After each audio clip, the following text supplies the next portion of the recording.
Salam əziz şagirdlər. Fe'li sifət mövzusu. Deməli, fe'li sifət təsriflənməyən feillərdən biri idi. Məsdər, fe'li sifət, fe'li bağlama. Bu feillərdən biridir. Və fe'li sifət həm feilin, həm sifətin xüsusiyyətini daşıyır. Feilin xüsusiyyətini daşımaq digərləri ilə ortaq nöqtədir. Ətrafına söz toplamaq, qrammatik məna növlərində olmaq, yəni bu necə idi? Deyək ki, adi təsriflənən feillə oxuyur da məlum növdədir, oxuyan da məlum növdədir. Deyək ki, oxundu da məhsuldur, oxunan da məhsuldur. Bu baxımdan təsdiq və inkarda olur. Oxunan, oxunmayan. Hərəkət bildirir, elə də belə də onsuz da fe'li sifətin şəkilçilərdə təsriflənən feillərin özünə məxsus olan şəkilçilərdə, yəni şəkillərin. Bunlar hamısı qrammatikdir deyə, hamısının kökündə nə var? Hərəkət bildirmək anlayışı var. Bunlar ortaq nöqtələridir. Əsas məsələ keçirik fe'li sifətin sifət aid xüsusiyyətləri. Baxırıq. İsmə aid olmaq və onu izah etmək. Yəni, sifət necə idi? Deyək ki, qaçağan sözünü götürürəm. Qaçağan sözü bir sifətdir. Nəyə aid olacaq? Qaçağan at. Düzdür? Bəli. Bunu fe'li sifət eləyəndə olacaq nə? Qaçan. Qaçan sözündə at ismini aid eləyə bilirik. Qaçağan at necə at? Qaçan at necə at və yaxud da hansı at? Hər ikisi cümlədə nə olmuş oldu? Təyin olmuş oldu. Sifətin sualına cavab vermək məsələsi, bəli, necə və yaxud da hansı sualına cavab verir. Bu da doğru. Keçdik növbəti, bu ikisi getdi. Cümlədə təyin olur. Bəli, isimlərdən əvvəl gəlir, ismi izah etdiyi üçün onun necəliyini bildirmiş olur və cümlədə nə olur? Təyin olmuş olur. Baxın burada, təyin. İsimləşə bilmək. İsimləşə bilmək xüsusiyyəti nədir? İsimləşə bilmək xüsusiyyəti odur ki, məsəl üçün, deyirəm, qaçan insanı qovmazlar. Burada isimləşdiyi də, bax, qovmazlar xəbər kimi insanı, hansı insanı, qaçan insanı. İsimləşəndə nə olmuş olacaq? Özündən sonra gələn sözün qrammatik xüsusiyyətini qəbul eləyəcək və cümlədə isimləşmiş olacaq. Necə? Qaçanı qovmazlar. Qovmazlar dediyimiz təqdirdə hansı sual çıxır ortalığa? Kimi sualı çıxmış olur? Kimi? Və bu da olacaq nəyi? Cümlənin tamamlığı. Bu məsələ var. Yəni, isimləşə bilmək o deməkdir ki, sifət necə isimləşir? Özündən sonra gələn ismi məhv eləyir, udur və onun paltarını geyinir. Eyni bir şeydir. İsimləşəndə cümlədə təyin olmaq qabiliyyətini itirmək. Bəllidir ki, buradan da gördük nə oldu? İsimləşdiyi təqdirdə ismin sualına cavab verir, ya cümlədə mübtəda olur, ya tamamlıq olur. Bu formada işlənmiş olur. Bir də ismə aid xüsusiyyətlərindən biri isimləşdiyi təqdirdə, heç isimləşməsə də nə olmuş olur? Qoşmalarla işlənir. Qoşmalarla işlənir. Qoşmalarla işlənmək məsələsi. Deməli belə, baxırıq, fe'li sifətin keçirik şəkilçilərinə. Uşaqlar, deməli, fe'li sifətin ən məşhur şəkilçisi an şəkilçisidir. Məsəl üçün, oxuyan uşaq. Hansı uşaq? Oxuyan. Gülən şagird. Hansı şagird? Gülən şagird. Dinləyən şagird. Hansı şagird? Dinləyən şagird. An şəkilçisindən düzələn fe'li sifətlər.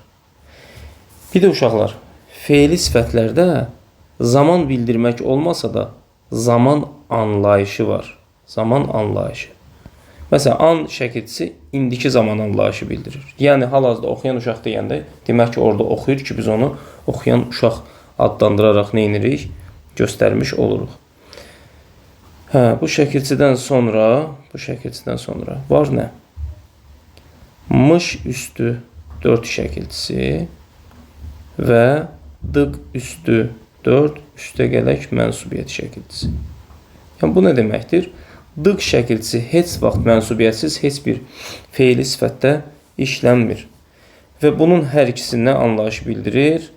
Keçmiş zaman anlayışı bildirmiş olur. Baxaq, məsəl üçün, oxunmuş dərs. Bu dərs artıq oxunub bitib ki, biz bunu oxunmuş dərs deyirik. Əzilmiş meyvə. Artıq keçmişdə qalıb, əzilib ki, biz onu görürük hal-hazırda əzilmiş vəziyyətlədir. Demək ki, nəsə olub, keçmişdə əzilibdir. Hansı dərs? Necə dərs? Oxunmuş dərs. Necə meyvə? Əzilmiş meyvə. Dıq plus mənsubiyyət. Məsəl üçün, deyirəm, oxuduq, mənsubiyyət olanda olacaq, ona görə bu ğıya çevriləcək. Oxuduğum kitab. Hansı kitab? Bildik. Bildik. Dıq dik, duq dük şəkilçisi olacaq. Mənsubiyyət artırdığı üçün nə olacaq? İya çevriləcək. Bildiyim mövzu. Hansı mövzu? Bildiyim mövzu. Və bunların isimləşməsi də olur. Bəzən olub elə olur. Bildik. Bildiyim mövzular əvəzinə olur nə? Bildiklərim yadımdan çıxdı. Yadımdan çıxdı. Nə? Bildiklərim. Nə sualına cavab verdi, isimləşdi və cümlədə mübtəda oldu. Yenə də dik var, yenə də mənsubiyyət var. Cəm şəkilçisi də ekstradan gəlib qonub bura. Belə, bunlar da keçmiş zaman anlayışı bildirən nələrdir? Feili sifət şəkilçilər. Uşaqlar, növbəti 3 dənə şəkilçi var. Bu şəkilçilər bizə hardan tanışdır? Təsriflənən feillərdən. Malı vacib şəklindən amonimdir. Ası lazım şəklindən, acaq isə qəti gələcək zaman şəkilçisindən amonim olan şəkilçilərdir. Bəs bunları biz feili sifət olaraq necə seçəcəyik? Və bunların üçü də gələcək zaman anlayışı bildirir. Gələcək zaman məzmunu bildirir. Baxın, bunlar feilin təsriflənən, yəni təsriflənən feilin şəkilçisi olduqda cümlənin sonunda gəlir və cümlədə yalnız və yalnız feili xəbər olur. Heç bir ismi izah eləmir. Məsəl üçün, deyirəm ki, dərs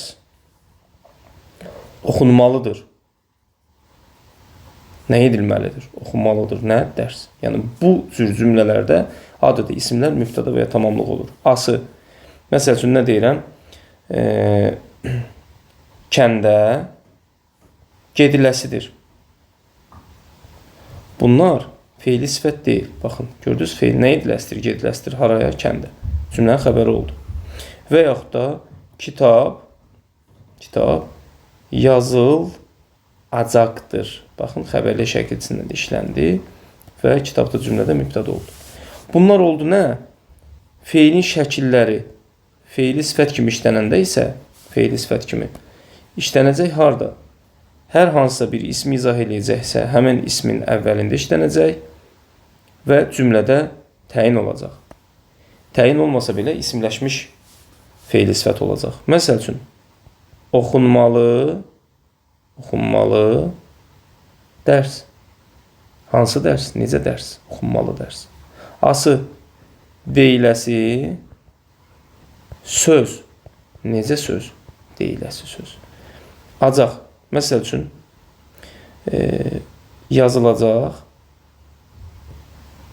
test. Necə test? Hansı test? Yazılacaq test. Burada artıq nə olmuş oldu? Bunlar sifətin sualına cavab verdilər. Demək ki, artıq bu nədir? Feili sifət şəkilçilər olacaq. Yadınızda qalsın, feili sifət olanda isimlərdən əvvəl gəlir və onu təyin eləyir. Təsriflənən feil olanda isimlərdən sonra gəlir və cümlədə xəbər olmuş olur. Bunlara diqqət eləməyimiz lazımdır. İsimləşdirəndə necə olacaq? Məsəl üçün, əzilmiş meyvə deyirik. Əzilmiş meyvə. Əzilmiş meyvələri bir kənara yığın. İsimləşdirmiş olanda deyəcəyik ki, əzilmişləri bir kənara yığın. Nəyi? Əzilmişləri. Sonra, məsəl üçün, acaqla bağlı nə deyə bilərik? Oxunacaq hekayələri, məsəl üçün, oxunacaq hekayələri seçmişəm. İsimləşdirəndə necə olacaq? Bax, belə hal-hazırda budur. Nəyi? Hekayələri, hansı hekayələri oxunacaq? İsimləşdirdiyimiz təqdirdə hekayə gedəcək öz işinə. Hekayə gedəcək öz işinə. Nə olacaq? Oxunacaqları seçmişəm olacaq. Və artıq burada oxunacaqları nə olacaq? Cümlənin tamamlığı olmuş olacaq. Ası. Məsəl üçün, alınasıları aldım. Alınası əşyalarımı, nə bilim, meyvələrimi, əvəzində nə deyirəm birbaşa? Alınasıları aldım. Nəyi? Sualına cavab verəcək və cümlənin tamamlığı olmuş olacaq. Bu qədər uşaqlar. İndi bir də nə qalır? Fe'li sifətlə bağlı qarşımıza çıxacaq bəzi məsələlər. Məsəl üçün, belə bir şey var. O meyvə yeməlidir. Testdə qarşımıza çıxacaq. Meyvə yeməlidir. Yeməlidir. Nə? Meyvə.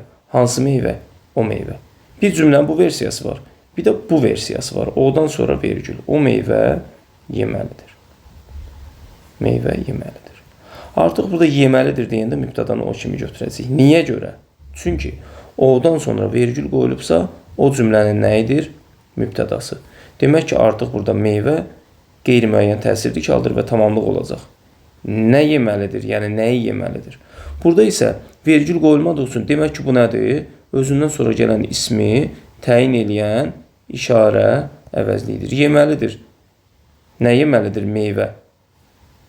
Meyvə necədir? Yeməlidir. Hansı meyvə? O meyvə. Burada diqqət edəcəyik. Bu fe'li sifət olacaq. Çünki necədir sualına cavab verir. İstisna hallarda. Burada isə nə etməlidir? Sualına cavab verəcək. Nə etməlidir? Burada isə olacaq nə? Vacib şəkil. Bunlara diqqət edək. Fe'li sifət haqqında başqa deyim, testlərdə qarşımıza çıxan məsələ. Fe'li sifət normalda tərz bildirməz, amma özünə uyğun olmayan xüsusiyyətlə bəzi hallarda qarşımıza çıxır. Məsəl üçün deyirəm ki, Süreyyanı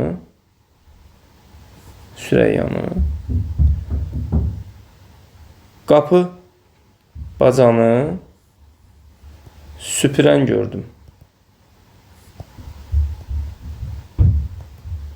Gördüm kimi? Süreyyanı. Nə tərzdə gördüm?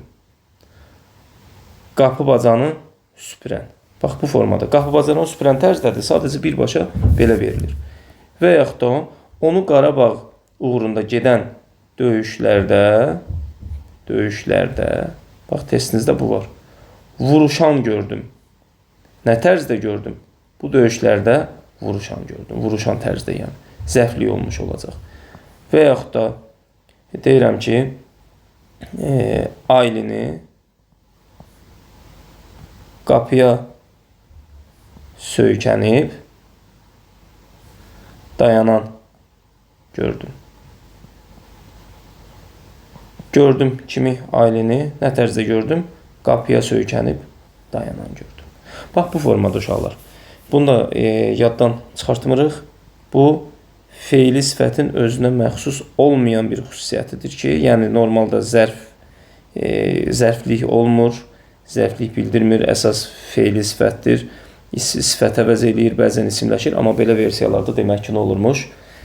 Zərflik də ola bilirmiş, hərəkətin cümlədəki tərzini bildirərək. Belə, bir də qarşınıza çıxacaq başqa əsas ulduzlayaraq yazıram bunu. Məsələlərdən biri. Uşaqların çoxu nə ilə qarışdırır? Məsəl üçün, deyir ki, həmişə dərsimizə gecikən kimdir? Məhəmməd dərs başlayandan sonra gəldi. Gəldi kim? Məhəmməd. Nə zaman gəldi? Dərs başlayandan sonra. Baxın, buradakı qoşma nəyə qoşulubdur? Burada uşaq görür andanı. Elə bilir ki, bu fe'li bağlamadır. Yadda qalsın, bir dəfəli yadda saxlayın. Fe'li bağlama heç bir vaxt özündən sonra qrammatik ünsür, qrammatik şəkilçi və qoşma qəbul eləmir. Feili bağlama xəbər olmur. Ona görə bunu yadda saxlayıb belə bir şey fikirləşmək lazımdır. Başlamaq feilindən başlayan feili sifəti düzəlir və özündən sonra dan çıxışlı hal şəkilçisini qəbul eləyir ki, çıxışlı halla işlənən qoşma ilə işlənmiş olur. Bu yadda qalsın. Başlayan vaxtdan sonra demir, vaxt sözünü itirir və isimləşdirib başlayandan sonra deyir. Bu feili sifətdir. Nədir? Feili sifətdir. Yadınızda qalmış olsun. Bu da sizə feili sifətin dərsi.